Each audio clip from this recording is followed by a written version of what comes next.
the redeeming light. Truth is one and eternal. Realize oneness with it in your deathless self within. The following commentary is based on the teachings of Paramahansa Yogananda. The book of Isaiah in the Bible, chapter 9, tells us, "The people that walked in darkness has seen a great light. They that dwell in the land of the shadow of death, upon them hath the light shined." What is this light in which so many scriptures speak? In Autobiography of a Yogi by Paramahansa Yogananda, we read of an early experience the Master had with that light.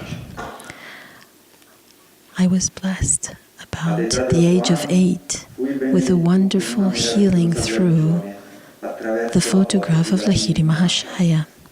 This experience gave intensification to my divine love, while at our family estate in Ichapur, Bengal, I was stricken with Asiatic cholera. My life was despaired of. The doctor could not do nothing. At my beside mother frantically motioned me to look at Lahiri Mahashaya's picture on the wall above my head. Bowed to him mentally. She knew I was too feeble even to lift my hands in salutation. If you really show your devotion and inwardly kneel before him, your life will be spared.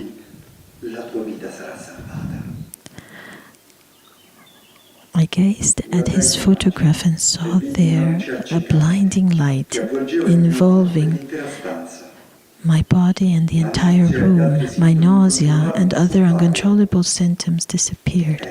I was well. At once I felt strong enough to bend over and touch Mother's feet in appreciation of her immeasurable faith in her Guru. Mother pressed her head repeatedly against the little picture.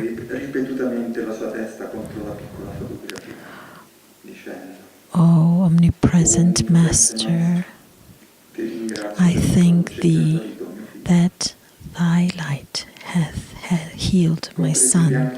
I realized that she too had witnessed the luminous blaze through which I had instantly recovered from an unusual fatal disease.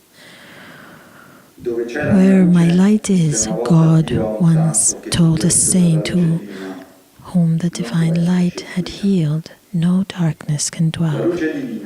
The divine light, pure, calm, liberating, is the only final cure for every kind of delusion, ill health, emotional grief, and spiritual ignorance. Seek it daily in the silence, in deep meditation." As the Bhagavad Gita says in the 5th chapter, "For whom the darkness of the soul is chased by light, splendid and clear shines manifest the truth, as if a sun of wisdom sprang to spread beams of light." Thus, through holy scriptures, God has spoken to mankind.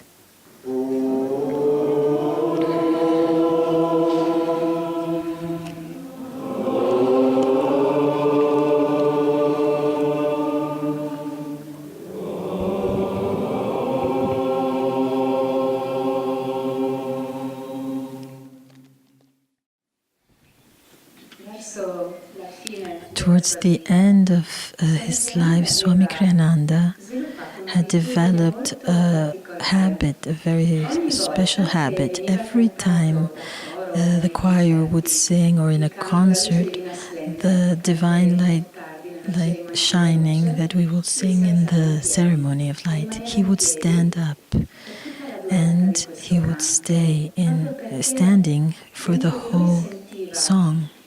because he would feel a connection inside that was so sacred and deep with this light that he felt that it was important to demonstrate this deep respect, this connection, this relationship with the divine light. Swami Kriyananda, I imagine that you know is the founder of Ananda. He would feel this since he was a child. In his autobiography, The Path, he writes that many times when he was a child, he would feel that a radiant light would permeate his body and that his consciousness would go outward, transcending his body. And these experiences brought him to write a book since he was very young. And many of you know it. It's the land of golden sunshine. Many times we show it as a play. And he used to say that this, would say that if you want to know me, you should read this book. It talks about the light and what this divine light is, how it manifests, and especially how we can transform our lives by receiving this.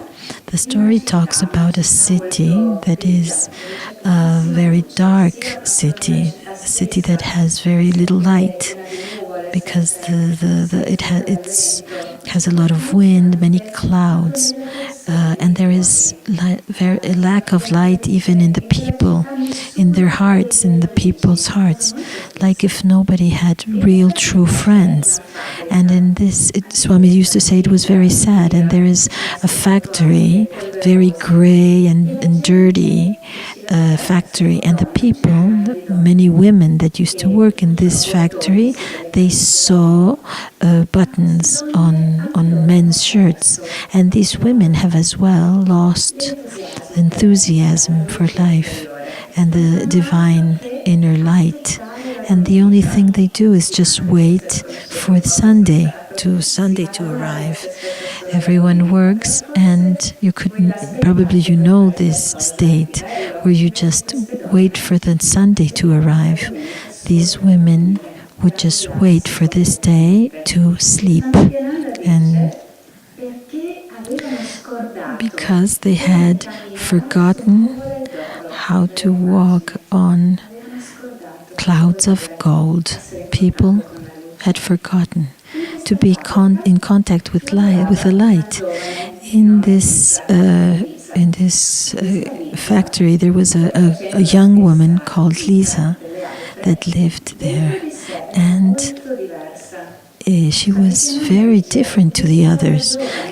Swami says Lisa was young, simple-hearted and kind, with eyes that still knew how to smile. She had not lost that light, that interior contact. Eyes that knew how to smile, even if the circumstances of her life were not so happy. One Saturday, she was happy that Sunday was coming and she was going to sleep. That Saturday, she arrives home and she looks around and she says, "What? My whole life is here." Is this a question that can be familiar to you? Have you asked this question to yourself? And she looks towards the window and sees the sky, and there is a ray of the moon that comes through her window, and she feels something is happening that evening, and she feels the song of a bird. I will read these words from Swami's book. He says, "Somewhere in the distance a bird sang, seeming to the young girl to be telling tales of undying love and shining happiness. A pang of yearning stabbed her heart, its sharp pain bringing tears to her eyes. How long she had known this yearning. something that stays in our heart, this desire for this light, even if the life that we do is not reflecting that light. And Swami says, like a flute at twilight, playing its lonely note on the distant hill, this yearning had haunted her, and like greater ocean swells that heave it internally upon the deeps, had been with her always. Deeply it underlay the long rolling years, the days, the endless seeming months of her young life. She probably wished that something could change in her life. And then she falls asleep, and when she wakes up, there is the sun that is filling her room. And this is something that would not happen, seldom happen in that little town. So Lisa is very happy about that ray and feels that there's something is going to happen. And she says that this ray of light is shining with a subtle power, and there is a light, there's subtle light, divine light, and it's this light that is manifesting in this little gray room, and at the center of this ray there is a figure of a man. And Lisa says the most beautiful man she had ever seen, an angel. And she feels that she is transported by him, and she falls in adoration and feels overwhelmed by light and love, deep love. The light of this angel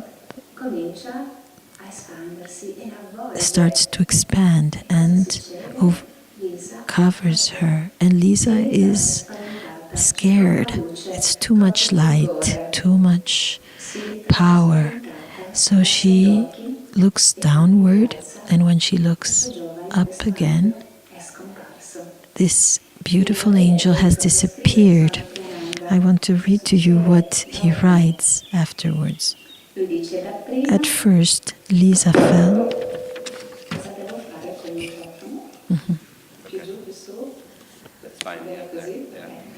At first, Lisa felt strange, as though lost in a tunnel of night. But then the memory of her experience, like a mighty wave, burst on her anew. Love exists, she thought. Wonderstruck at the revelation, joy exists. New doors of transcendent meaning seemed to be opening onto the vast universe around her.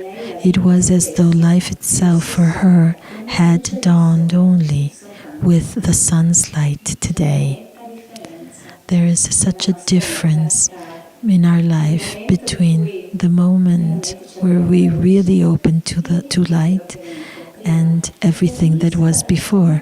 And for Lisa, this transformation in this story that Swami Karananda described as an allegory of the melancholy of the soul. And for Lisa, her life started seeing everything as beautiful. Her little room, her work, everything becomes an opportunity to help others, to bring light to her co-workers, to the people of the little town.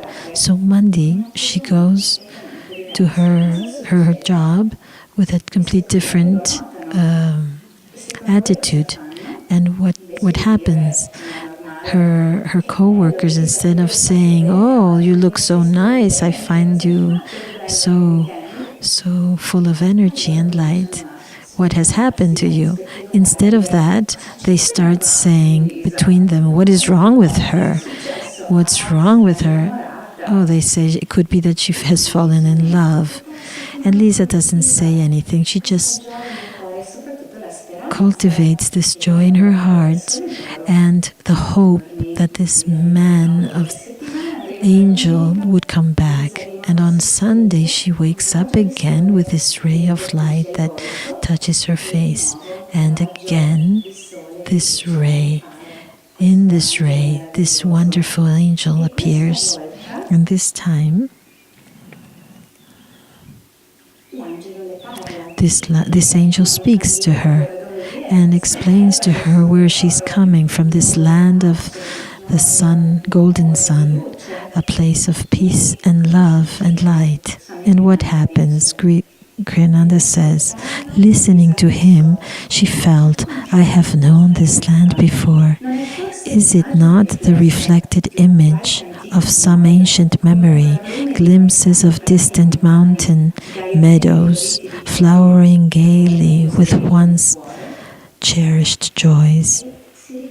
She remembers, as we have read, as we heard in the reading, the awakening. It's something that we already know. And what does the angel says? I came because I felt your desire, the desire for happiness and love. But again, even if she was attracted and recognizing this wonderful reality, she then feels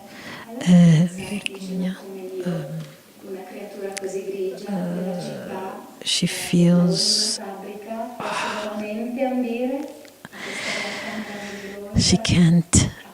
that she can't live up to all this beauty and this love. So the angel leaves, and a whole week goes by, and her heart is so heavy that week. And her co-workers say, oh, it could be that her boyfriend left her. But there is this woman that speaks to her, and she tells her, even if Lisa thinks she could be, they could think she is completely crazy. And this woman says, you're not the first person that has talked about this experience. It's so strange. So many of you have had this similar story. But when this angel has invited them to go to the land of the golden sun, they were wise and said no. They thought that they had to stay and do their work. They thought of their families and of the real place and role in this little town. So don't have strange ideas. And so she starts to think, where is my real place? Where is the place where I should be? Where is my higher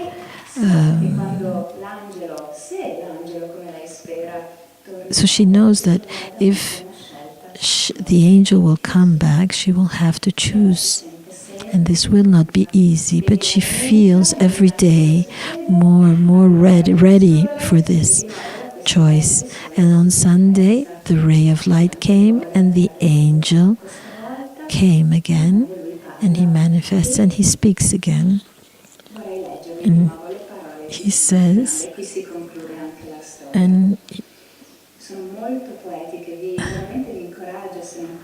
if you haven't read this book, it is very, very beautiful, and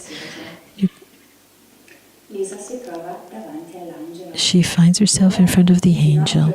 As she knelt before him, the city ceased for her to exist. The miracle of his presence was all she now knew. She felt she had been born into the only true life. I have asked so many, he said. Almost all have refused. Will you too, with bursted heart, turn back to your cold, unfeeling city? Is the power of love too great for your weak heart also to bear? Alas, was it love she had feared, not to betray her duty? What was her highest duty, if not the love itself. I love thee, she whispered. Let all that I know and am be drowned into the ocean of pure love. The sunlight stealing once more slowly across the floor enveloped her once again into a blaze of glory, but this time she welcomed it. She knew now that she belonged to that light, and that light to her, that whatever was outside of it no longer pertained to her. Fearlessly she gazed into the full brilliance, and the shaft of light moved on slowly across the empty room. It's very beautiful, this ending. So, what does this story say about Lisa that represents this desire of Swami and probably the desire of all of us, because we are here?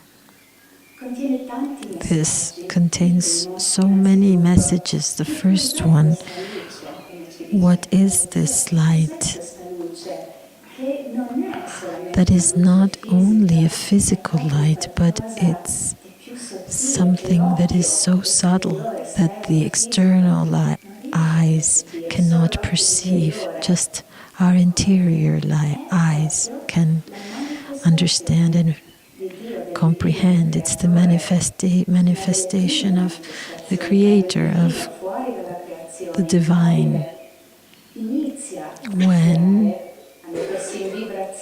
When the Divine starts to manifest, to get in vibration, is the Om and light. This light manifests in the physical world, but it's really very subtle. This light shines in darkness.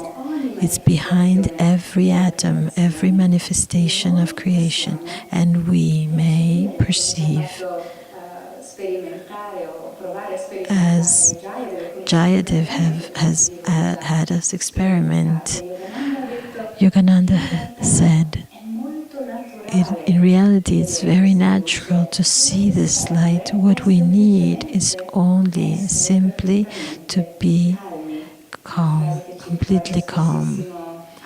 It is a phrase that tells us very often Anand, when the mind, Master said, when the mind is calm, the interior light will appear spontaneously, because we are light. There is nothing in creation that is not made of light. Every atom, every subatomic particles, it's all light.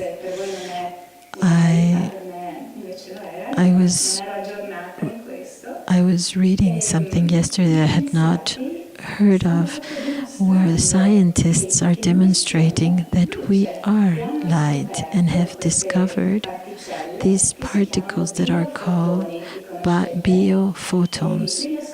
And the first ones to discover them seems to have been discovered by Italian scientists, and they have seen that every living being, even the most simple bacteria, emanate light, and this light becomes more and more intense when there is a regeneration of cells. And as the scriptures say, as the autobiography describes how this light can heal, and science is demonstrating this, all because nothing else exists.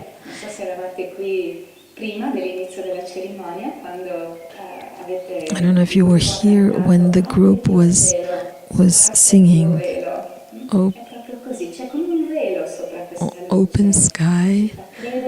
Although it's the song that they were singing, so you realize that there is something more. What am I? Am I a person that does not deserve light? Am I someone that live in the gray darkness? You, as the song says, you are my mother, you are my father. This light is the most intimate thing that can exist in our life. It's just the fact that we have to take off this veil. And this light, as a difference of this physical light, this light is totally consciousness that comes towards us, that looks for us.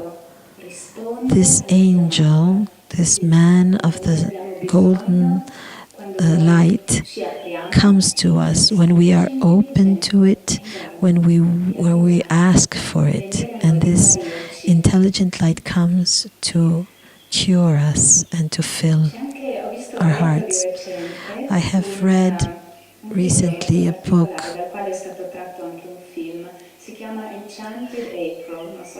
It's called Enchanted April.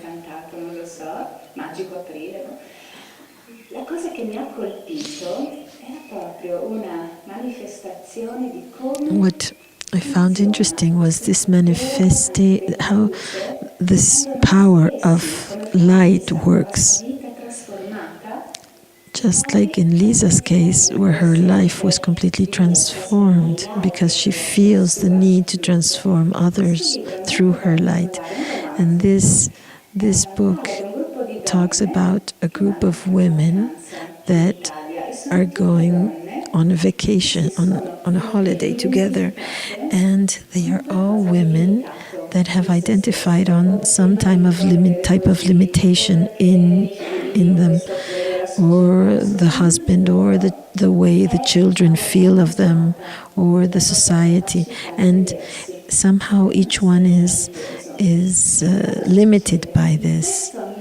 And what happens is that in this place where nobody knows them, they make acquaintances of people that see them in a different light and see this light that expresses. They transform themselves. So this powerful light can transform ourselves through what we see in ourselves then awakens in others. This power that each one has. Something that was important in this story is that Lisa remembers, because it's not that we don't know how to do it. It's just a memory that is in us.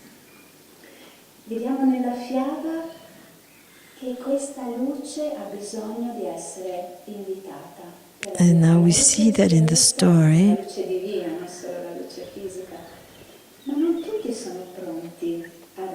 not all of the people were ready to receive this light. This is the sense of the yoga, to prepare yourself to be able to receive all this light. And as we have seen in the story, there are obstacles, there are difficulties, the fear to let go. Even if we are unhappy, it's like a little bird in a cage. When the bird leaves the cage, at the beginning he has fear to fly. He will fly a little bit and come back to the cage because we have fear. And this is how meditation helps us. Every day we get in contact with this light, and we understand slowly that this is a wonderful experience and that is part of us. We have seen the fact that Lisa did not feel she was up to the task. And as Kriyananda says, even if you are in a dark place and in a puddle of mud, light, as soon as you open that light and you open yourself towards it, we can identify to the light within us. And the other thing that Lisa feels is this judgment of others. How many times we've thought, if I open myself to this new spiritual path, what will happen with the others? How will they react with how my life will change? And this is something that we have to choose. Yogananda used to say that spiritual life has to do with being a martyr, because we always find opposition, because they simply feel themselves to be